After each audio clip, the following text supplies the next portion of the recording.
Hi, Daniel. Thank you for tuning in, checking in from Haiti. I it's a pleasure. It's a pleasure. Anytime we get to talk together and talk about different things regarding Haiti, it's a wonderful day. So, I have known you, Daniel, since you were 12 years old, which is crazy. I tell everyone this. Like when I first met you, you were shorter than me. I have pictures to prove Yeah. this. And now you're taller than me. You're our trusted right hand in Haiti, our translator, our program director. Like so much is on your shoulders. And it's because you have grown up with us and there's just that trust there, which is a beautiful thing. Yeah. But there's one thing that has not changed since you were little is that you can literally sleep anywhere. You Definitely. can fall asleep on a rooftop, on a boat, literally anywhere. That's a blessing, actually. Yeah. it's it's If so I have a funny. place to rest my head, I'm good. Yeah, I'm jealous. I need some of that blessing. But all joking aside, we call you the Black Panther of fondues, our village in Haiti. And it's hard for a new person to fully understand the concept of how much your growth and your development has and will truly impact fondues and the nation of Haiti. But let's try to unpack this for our listeners here today. Okay, let's try. Let's try to give them a taste. Yes. So first of all, I want you to tell us what it has been like growing up in the villages of Haiti. Ah, Growing up in the villages of Haiti. It's I can say it's there's a lot of challenge into that, but let's see how we can unpack that. Mm-hmm.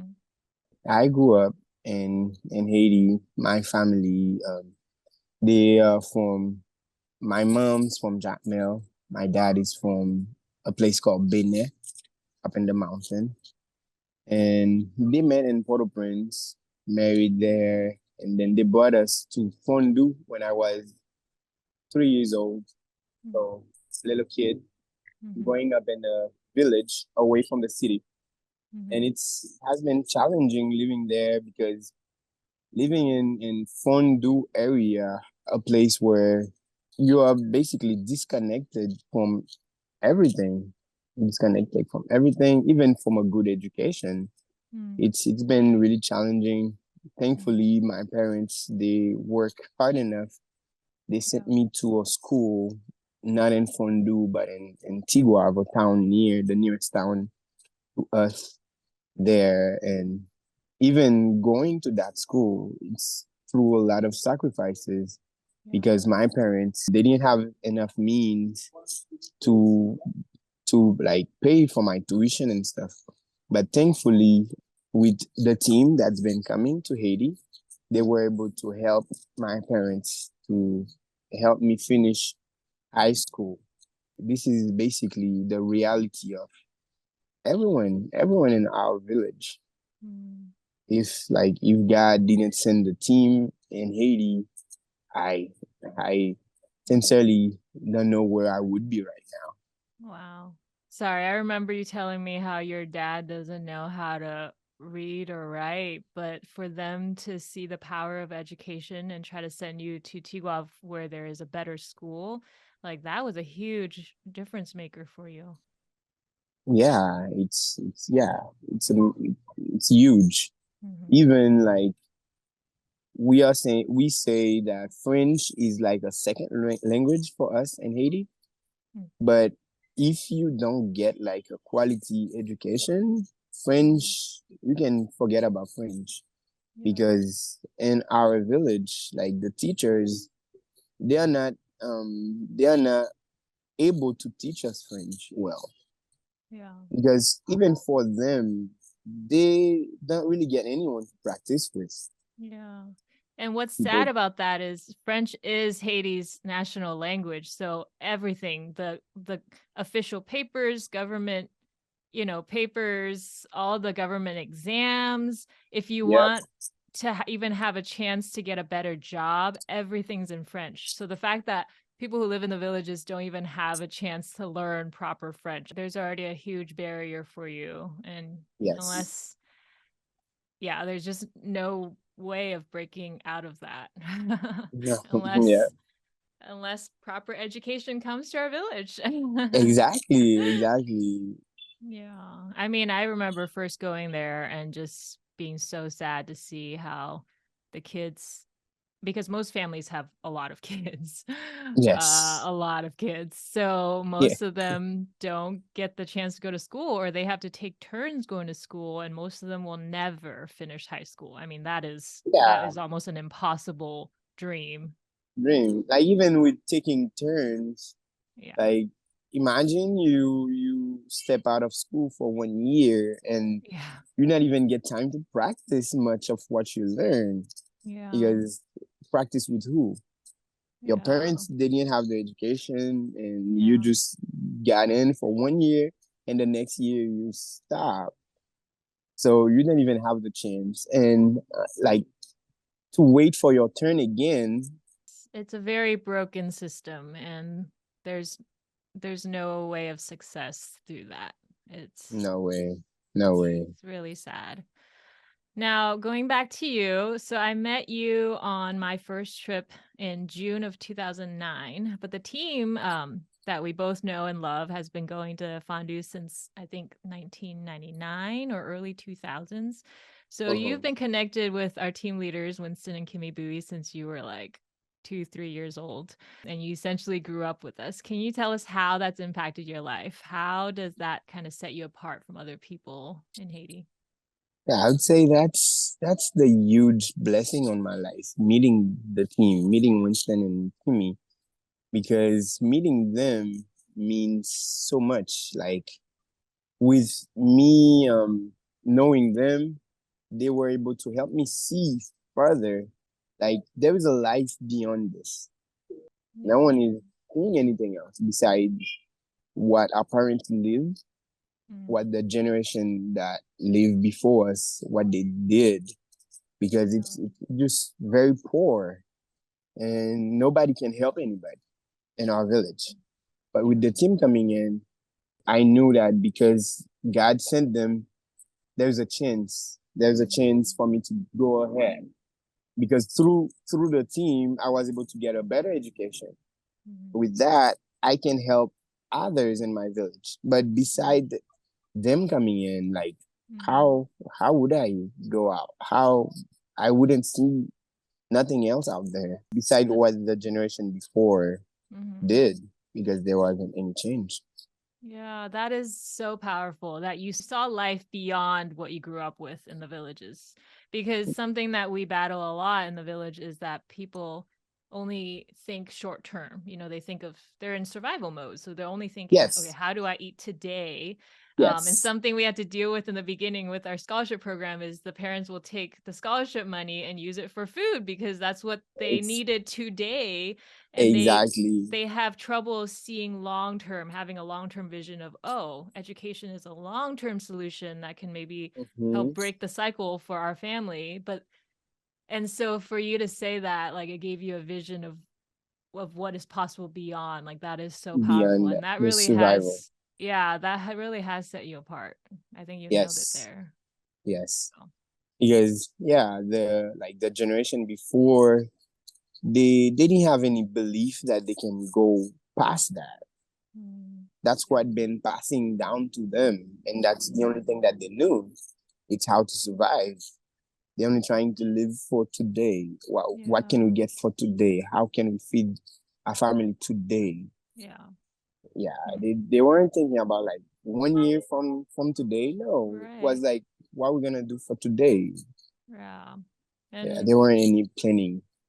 yeah, Uh, that's what we're that's what we're trying to do is, and the only way to bring change is to really see the future and figure out how we can bring that future to pass. Like how can we bring it into reality? So um yes, so glad you grew up with that mindset. Now, one thing that really set you apart is your English. You grew yes, up hearing us yes, speak, so you're familiar with all of our lingos and all the all the things that we say, which is rare for someone who hasn't lived in the US. And you haven't Yes. even gone to English class before.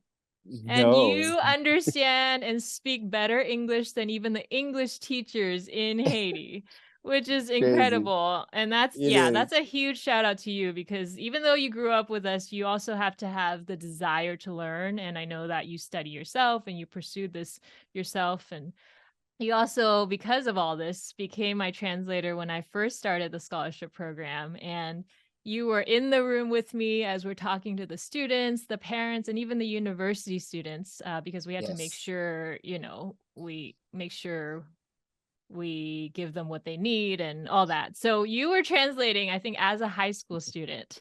So I'm Yes. curious, how has being in those rooms and those meetings impacted you? Like, how has those meetings of helping other people reach their dreams and their potentials like impacted you? Where can I start? Like in those meetings, I was able to form my own purpose, Mm, seeing that other people have dreams, but they just didn't have like the way to get mm, there. So I was like, yeah, they have dreams. It just they didn't have any means to get there. But in those meetings, I was able to learn like, yeah, you can have a dream and you can dream and just have faith like something will happen. But mm, the generation before, they didn't even wanna dream because that's what they grew up with.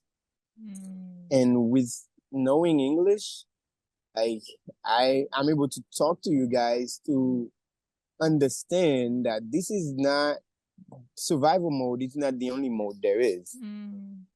You Yeah. can pass that. And in those meetings, talking to these students, helping them achieve their goals, Mm, that really like grabbed my heart. And mm, basically that's what I want to do. I want to give people hope. I want to mm, help people get there, achieve their dream. Like there's other way out there just than just the survival mode yeah. that our parents basically taught us Mm, unwillingly, but that's the only thing that they knew.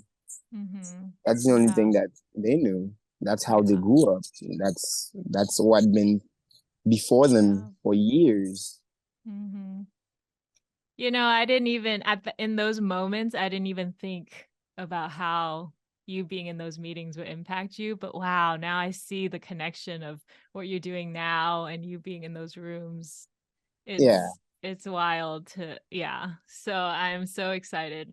And you also became one of the students in our scholarship program yourself. You received a Yes. scholarship to go study Yes. business at a university in Port-au-Prince. I think it was like Yes. was it a 4-year program or a 5? 4 years. 4-year 4 years. program. Yeah. And we also helped sponsor your first business, a motorcycle tap tap business, Yes. which for those people who don't know, tap tap is like a taxi in Haiti. And Mhm. I've seen you take this opportunity and multiply it. Now I'm so proud to introduce you as a great businessman. You have several businesses running at once. So, what did going to university in the big city in Port-au-Prince mean to you, and how did it impact your life? Hey, so from living in the village where nothing nothing was happening, like it was a sit still, but going to the capital, Port-au-Prince, where you'd see like people are not just sitting. Everyone is Mm-hmm. on the go, on the move.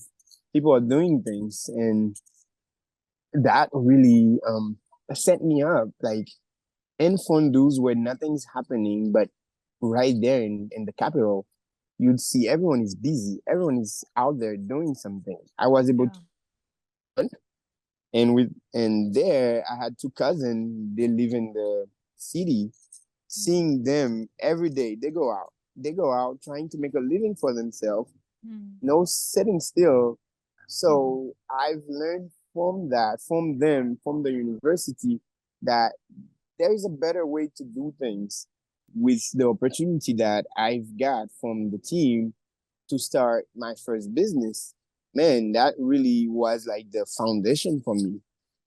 with that business, I learned enough that not only I can sustain myself, but I can save enough to do other business from it. Mm. But the system that I grew up with was just how you can feed yourself for Yeah. today.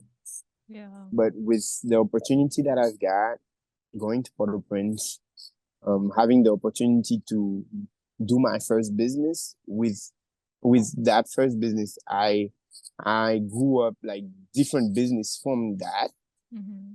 which learn I would never learn even how to run a business in Fondo. Mm. That Yeah. wasn't available. Like Yeah. it just survival there. Yeah. Yeah, no, Yeah, this is amazing. And yeah, I mean, people just, I think in America, it's harder for us to understand the concept of most people don't even get the chance to finish high school. So they would never even dream of being able to go to a university. But oftentimes that is where you get the skills to help a whole community. And so when we exactly. send students to go to university, these are the leaders that we're raising up in Haiti that will eventually change Haiti. So it's such a special opportunity. And I want to say a huge thank you in this moment because when I say, "Oh, we have a scholarship program, we help send you to university, or we help send you or we helped start your business," like these are all donors behind these Yes. sponsorships. Like there's donors in America that joined forces with us, linked arms with us, and said, "Yes, we believe in this vision. We believe in what you're doing. So let's change some lives." And so I hope they're listening because this is just a huge thank you to all the donors who I'm has so partnered with us. grateful. I'm Yes. so grateful because with them helping, they've made a huge impact in my life. Thanks Yeah. to them, thanks to the donors, thanks everyone out there. Thanks for Yeah. helping. You guys are really making a huge difference. Yeah. And You guys did it in my life, and you guys are yeah. doing it in many others' lives. Something that you said that really touched me recently was that all these people are leaving Haiti. You know, US has a parole program, Canada has a parole program. So yeah, Mm. you told me that all of your friends, all the friends that maybe have a little bit more privilege, you know, and opportunity are leaving Haiti. They're in other countries, Brazil. What are some of the other countries? The US, The Mexico, US. Yeah. Canada, Yeah, Chile. like they all your friends have left, and I remember, and you could easily take on any of those opportunities and pursue a more comfortable future in another country.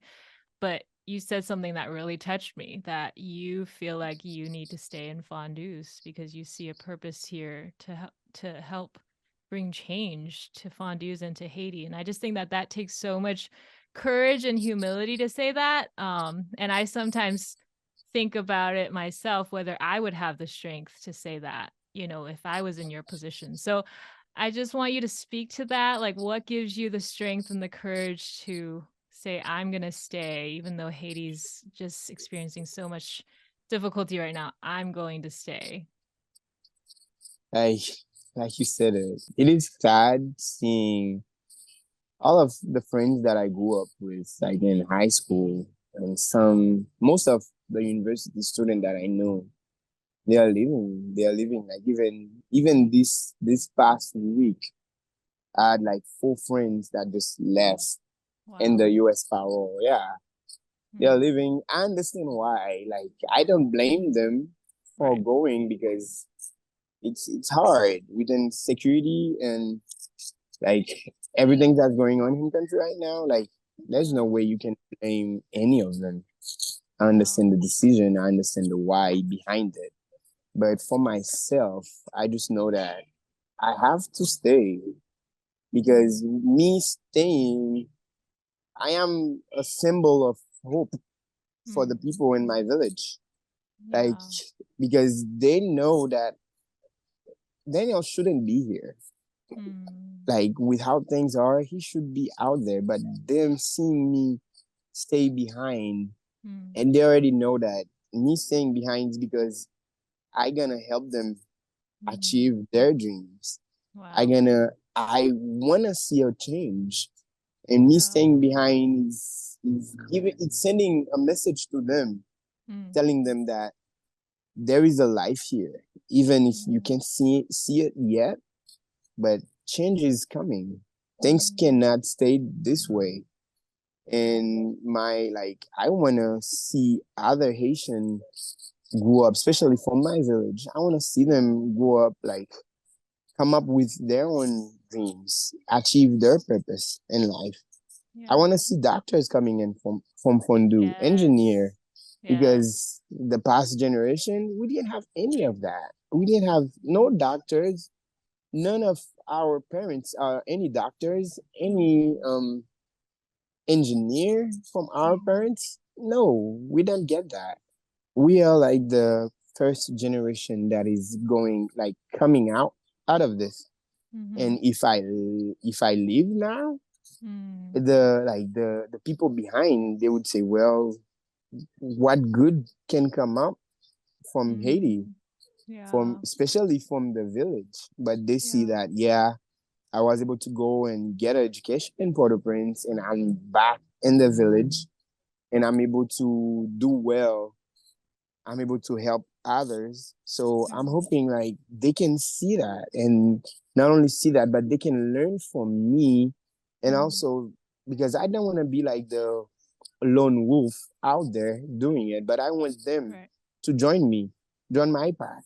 Mm. Because if they do that, they'll help others. And that's how we turn the village around. That's how we Yeah. turn Haiti Yeah. around, is we take things to our hands, and we, Mm-hmm. we get the education, we implement, we do business, we teach better, because no good speaking teachers in our Yeah. village, like for my generation to rise up. So Yeah. I'm staying behind to give them that hope, to Mm. showing them that they can achieve it. If Yeah. I did it, they can do it. Wow. That's one of the reasons that I'm staying. I'm staying. I want to see the change. I want to Wow. not just see it, but I want to participate. Mm. Not just be there as a spectator, but I want to be Yeah. there, get my hands dirty with my people, Mm. and seeing the change. Wow. That's so powerful, Daniel. That you are a true leader. And I salute you for that. Since the beginning, my mission statement's been Haiti in the hands of Haitians, And and you truly exactly. are a first fruit of that. And this just gets me so excited for the future because we're gonna do it. We're gonna see this happen. Yes. So I know that you're still on this journey of discovering your purpose, and it's a lifelong journey. But now that you're on this journey, what do you see as your purpose? Like, what is your dream for your life and for the future of Haiti? I would say that my purpose is raising leaders, Mm. raising other leaders to change this nation. Because when people hear about Haiti, they just see like it's a third world country and nothing good is coming out there. There's corruption, Mm. there's all these bad things the people are saying about Haiti. But I wanna I wanna raise up leaders, people who have ethics, Mm. people who are really bringing change in this nation. Mm. So I want to, like, that's what I want to do. I want to empower others because I'm doing it myself. And if I can do it, many others can. Yeah. If I can try to be like being ethic, you know, Mm-hmm. like run past corruption, Yeah. doing business honestly, Mm. how people can really do that, because if we have the unity, because one of the Haitian statement is, together we are stronger. Mm-hmm. And that's what I want to implement. I want to implement unity. We can do it together, because I'm doing it myself. If I can do it myself, having two, three, four others leader like me doing it, Mhm. we can really make a huge difference. We can Yes. start in our village. Yes. We can start it small, yeah, but we can keep implementing that. Grow it, Mhm. you know, go past the village, go to Tiguav, Yeah. go to Grand Grave, Leogard, get to Port-au-Prince. We can do it, and it can really be a ripple effect. We just Yes. have to start somewhere and like empower others, teach them that they can do it. This is exactly what we need. Someone who has work ethics, have integrity to help lead this country. And we're going to create leaders for people of integrity for the whole country. Now, I've had the privilege of being in the front row seat to watch you and many others grow and become the person you are today. And I'm so proud of you. So, so proud of you. I've been to Haiti for over 14 years, officially worked with artisans and established a scholarship program for 10 years. And I really see you, like I said, as the first fruit of how when someone's given proper education and opportunities, like they can break the cycle of poverty and it will truly change the trajectory of someone's life. And I've been saying this from the start, and maybe some people thought I was crazy. I was just a dreamer, but now being able to share your life with the world, I think we can truly say that it works and it's working. And it already is happening. And there are other names and other people we can share that are thriving in Haiti because of these Yeah. opportunities. And I just see you and see these other people thrive after 10 years. And it truly inspired me to do this at a greater level and to impact more Mm-hmm. lives for generations to come. Like take this working model and take it to the next level. And so now the vision is to build a school in our village, not just Mm-hmm. any school, but like a leadership academy, a school that will raise Yes. up leaders with a trade school. And the vision is, yes, raise up leaders for the country of Haiti and so that high school students and young adults can graduate with a trade so they can find work locally. Mm-hmm. So at this point, some of our listeners may be wondering why not just continue the scholarship program you have and send them to a local school? Like, which is a great thought, but can you share with us how the education system is in Haiti and why that may not be the best idea? With that, like if we have our own school, like if we like the way that we're gonna do it, we'll be able to impact a lot more lives. Yeah, If we do it, we can also control the education because, right. like I said it before, the education is poor. Teacher on our area, they are not really qualified to teach. Yeah. So with us having our own school, we can really control that, and it's gonna Yeah. be in the village. We're gonna make Mhm. sure that the people in the village get a better education, and we'll also make sure that we have like qualified teacher, Right. Mhm. making sure that the kids that we have they have like a quality education. Mhm. Yeah, Yeah. so I would say it will be like it will make a bigger impact if we have Yeah. our own school Yeah. and making sure that the kids can come.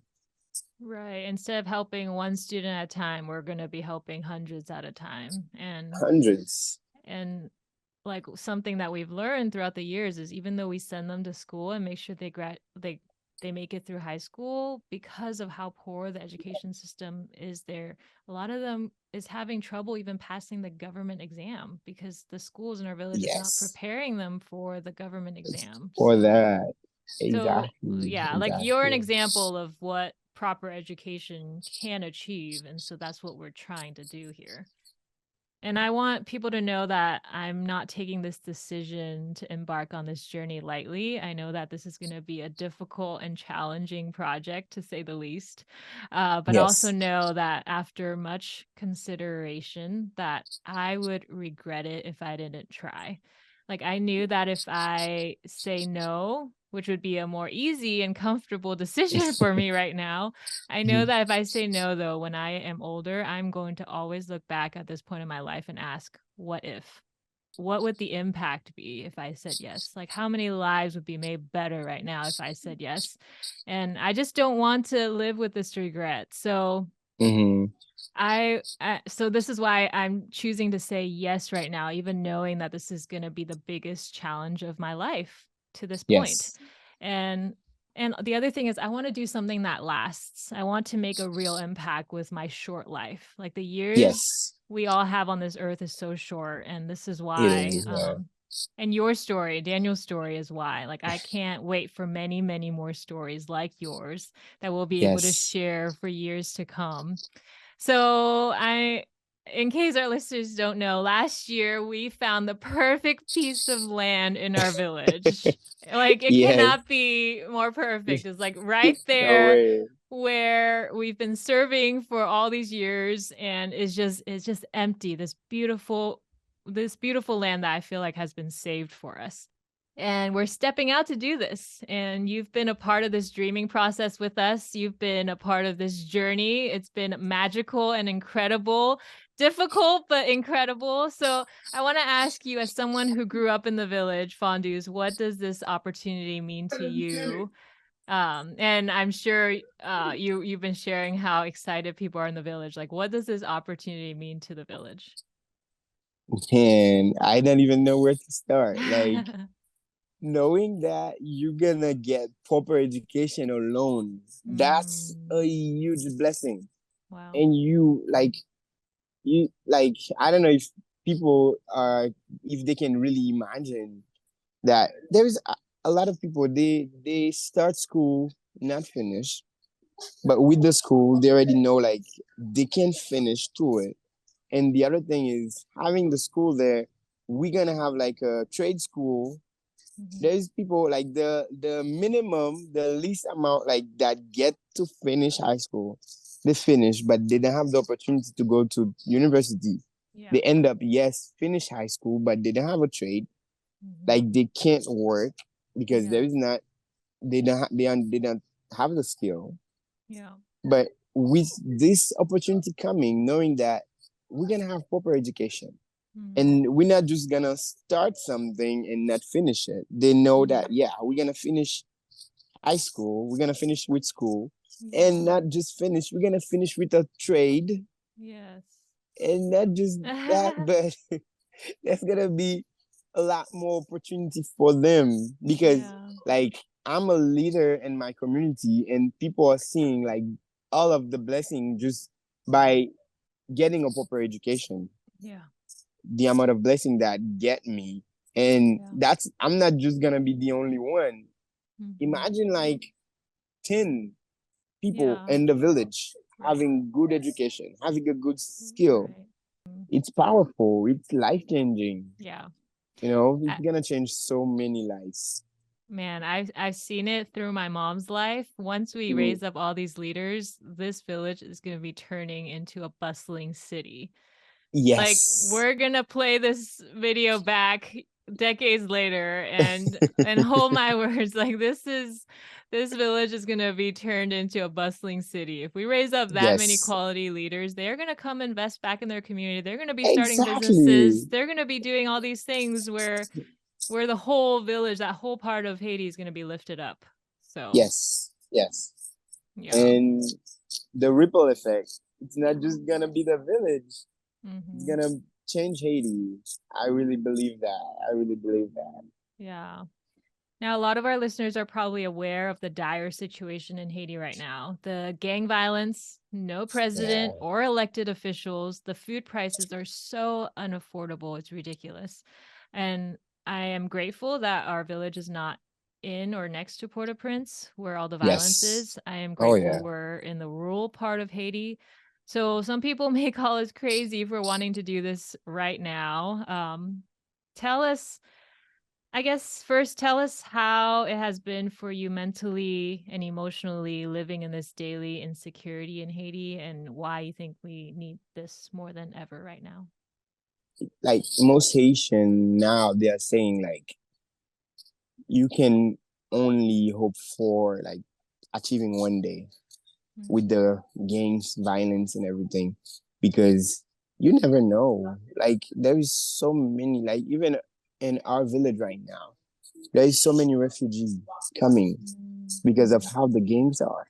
Yeah. People are dislocated, leaving their homes. Yeah. coming down here. It's tiring to just even think about it, how it is. Emotionally, like it's not like you're even living with the things with how things are, and most of the foods we get are coming from Port-au-Prince. And each time like a truck is trying to come our way, it's it's crazy because sometimes the gangs they kept one truck, and Mm-hmm. for the truck to come over, you have to pay more. You have to pay the gangs to get through, and with that, making food prices it's over the top. Yeah. Right now in our village, like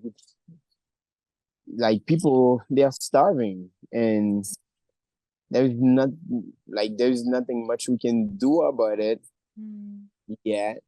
But coming up with this idea where we're gonna have a lot more down here over in our area, Mm-hmm. people will be able to like create more things here. Yeah. They don't have the education, so what can they do? What can we do? Right. How we can do it? Because they don't know how to. Yeah. So with bringing the school there where people can have better education, and that will also help change the mindset of a lot of the young people because the gangs are getting paid, Mm-hmm. Yeah. and they are getting paid, and we have a lot of young people growing up in our village. They can't even get a good education. Yeah. Like the only thing that they can think of right now is, why don't I join a gang, because I'll get fed, I'll Right. get money, Right. I'll be able to do this or that.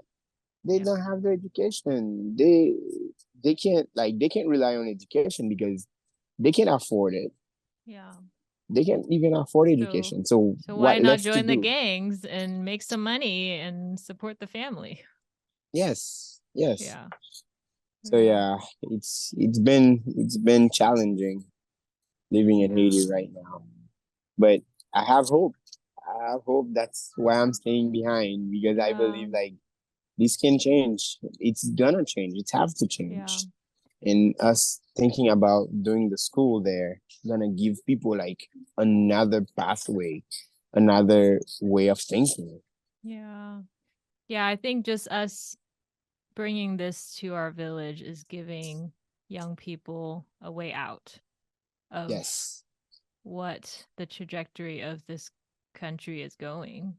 Like, if yes, there's no other opportunity, like you said, they are going to join the gangs because what other opportunities are there? So, exactly. No other option. yeah, so this is crucial for this time. And so many nonprofits, so many people have pulled out. And I understand Yes, it's because it is dangerous, but this, what we're creating here, is crucial for this moment. We cannot just wait for things to get better because if we don't bring the solution now, things are not going to get better.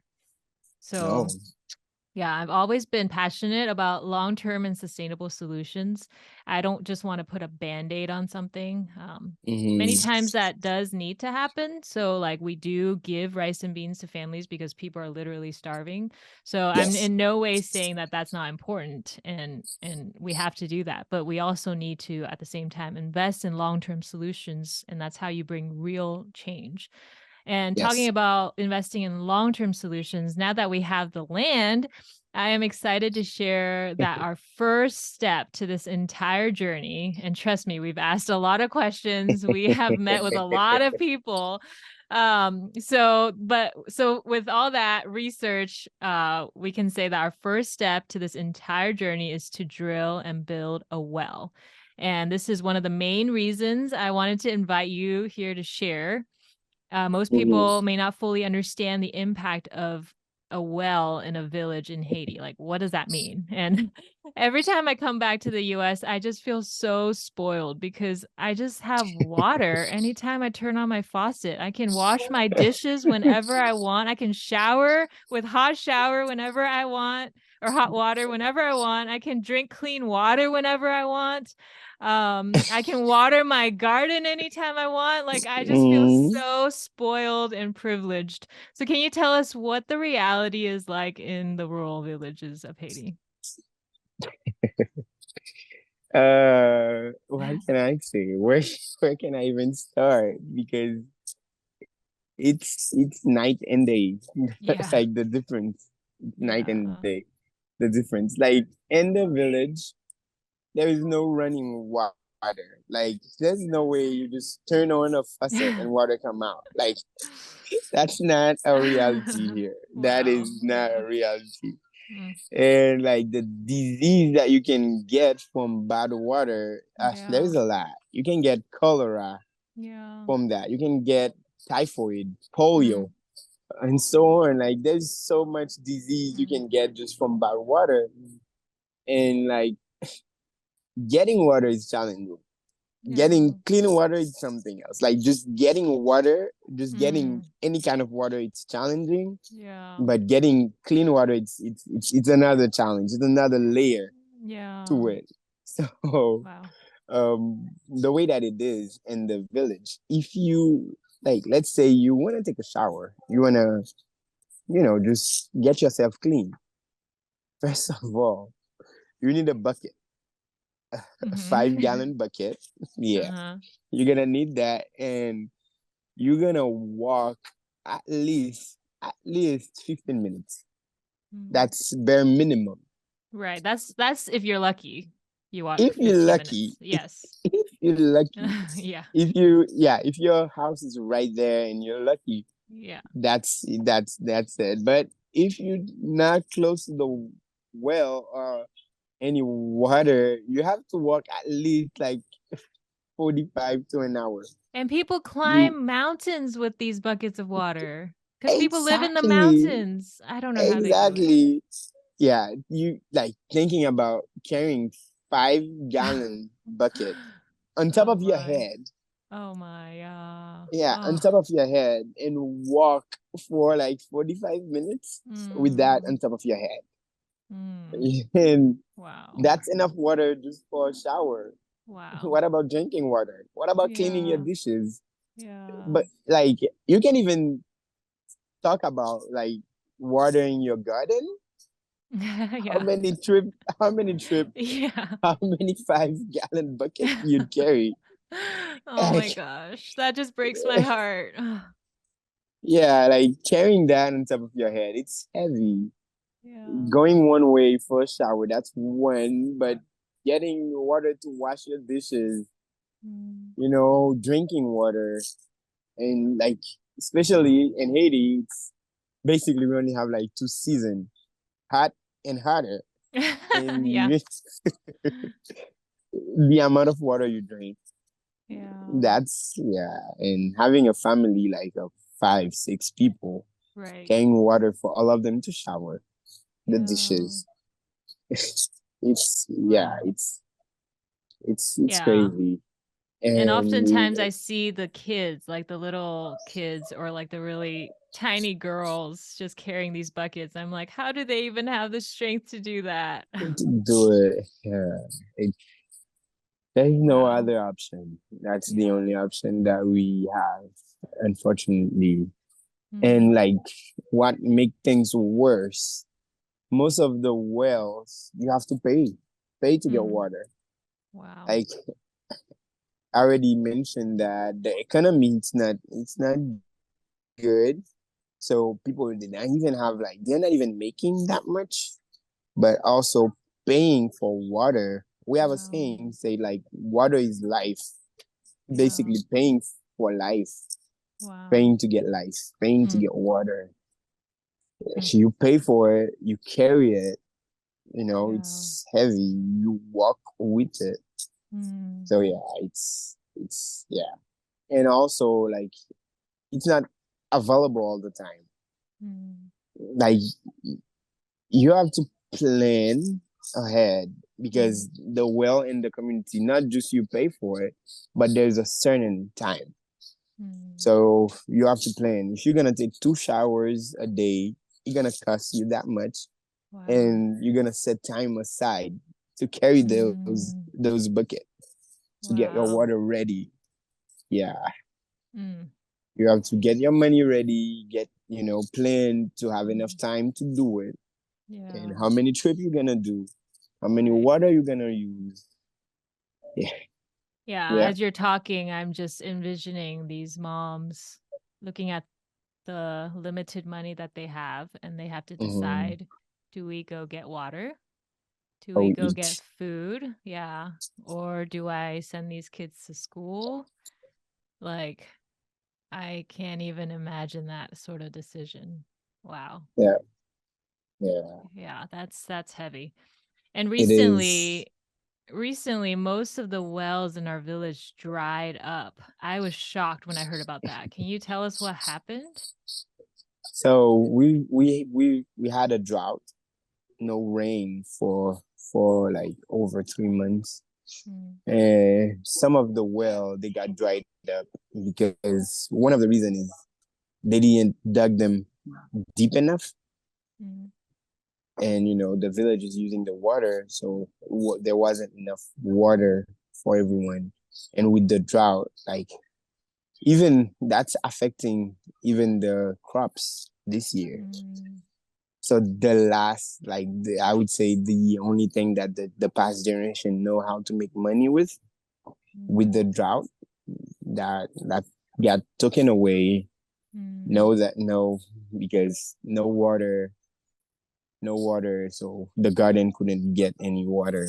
You couldn't any get water, and also with the well that didn't get drilled deep enough, Yeah. making like not enough water.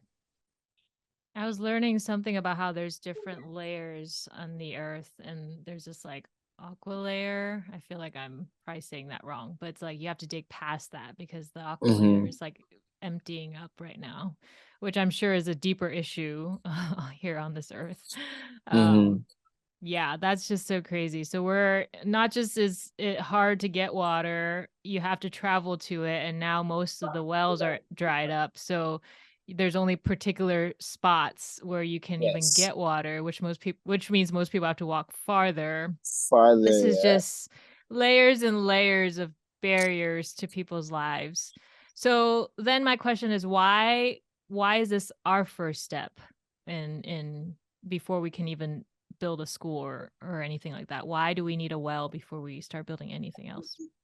Okay, so one of the reason this is gonna be like a huge relief for the village altogether, because Mm, getting water is already hard, and not like the drought season where there's no water basically on the village. So drilling a well, that would be a huge relief for the community.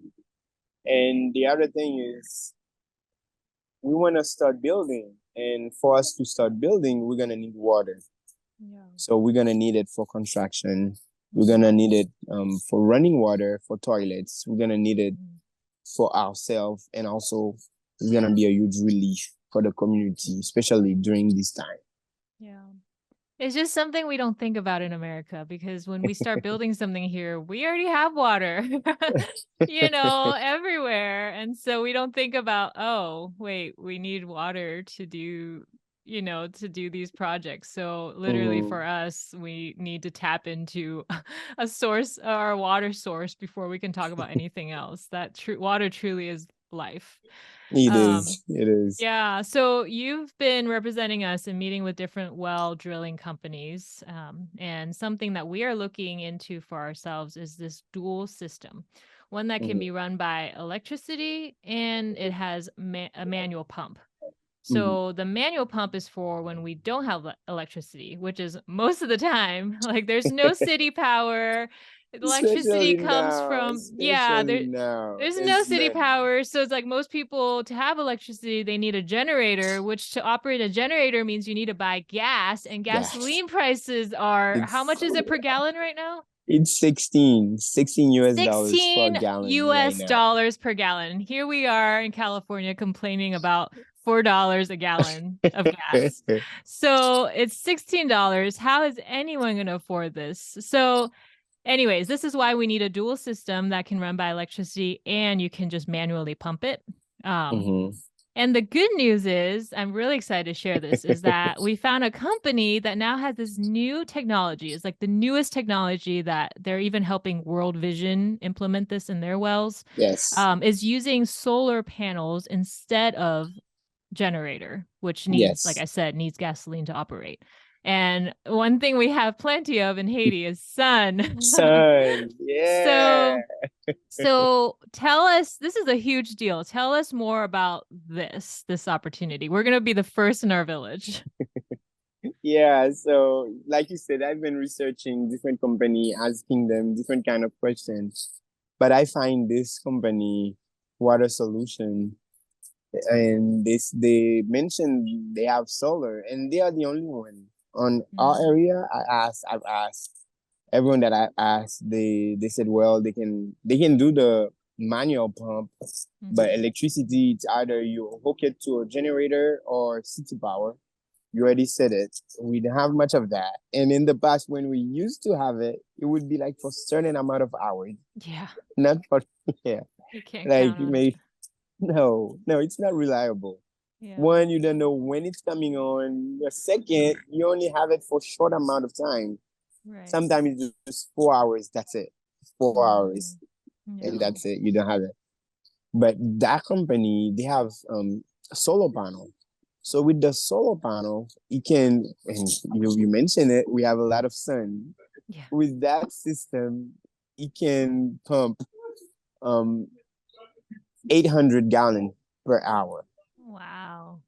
Yeah, and Wow. it's new. It's one of the newest technology that we have, because in the past, all of the pump that they dug was just manual or electricity or Right. generator. That's the only thing that they had, but they just get that out.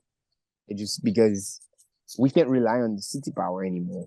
Mm-hmm. The solar, it's the best solution for right Yeah. now, because we have plenty of sun.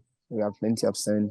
And like, even if we did the generator, if we had the generator system, we would only be able to pump water if we turn it on. But with the Yes. solar, it's 24/7. We can have water Yes. 24/7.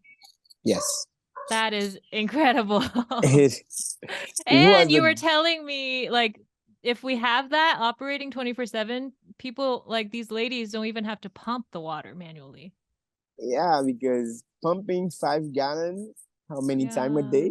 That's Yeah. it's already hard. And again, you have to carry the bucket on your head, and Yeah. you have the walking distance. Yeah. So it's gonna be a relief. Relief, they can get water closer, and the other relief, it's the all the pumping, Yeah. many And trip a day. surprisingly, it's the women who get the water, which is, Yes. it is surprising to me. It's the women, not the men with the strength. It's the women who are carrying these on their heads. It's incredible.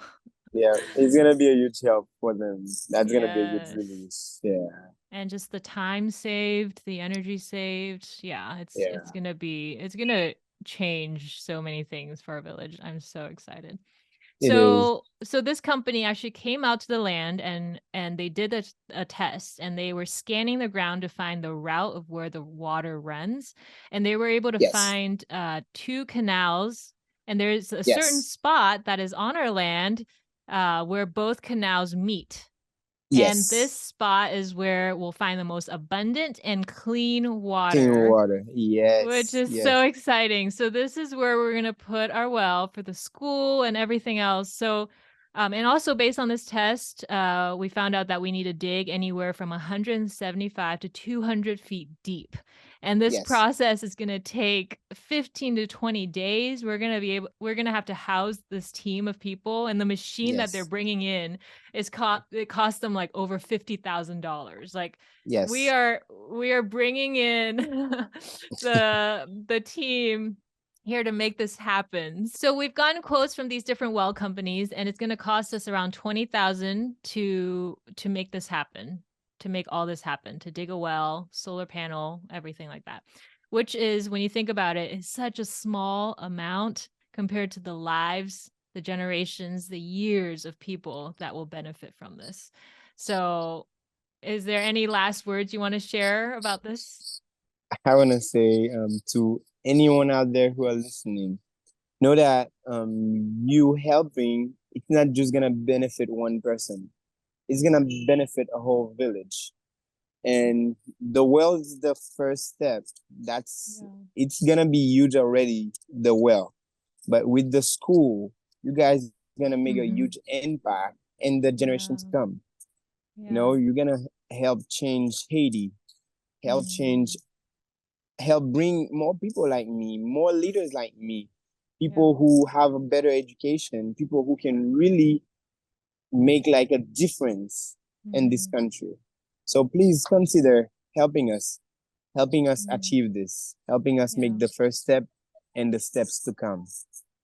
Thank you. Thank you, Daniel. I believe that this moment of drilling this well, of tapping into this water source, is a symbol for us in Haiti, Yes. of just tapping into the future of Yes. this. This will symbolize life, that we're going to bring Yes. new life to this country and to our village, to the future generations. So I just want to invite all of our listeners to be a part of this with us, be a part of bringing clean water to our village, be a part of impacting future generations, boys and girls at our school, be a part of impacting these women and all these lives just through clean water. And so that we can Yes. flush our toilets in the school, so we could cook meals with clean water, and everything from building the school, the walls. Like, it's this well, the ripple effect is huge. Everything just springs out of this one critical piece, the well. So please visit impactfulmissions.org to help us bring clean and safe water to our community in Haiti. Thank you for listening.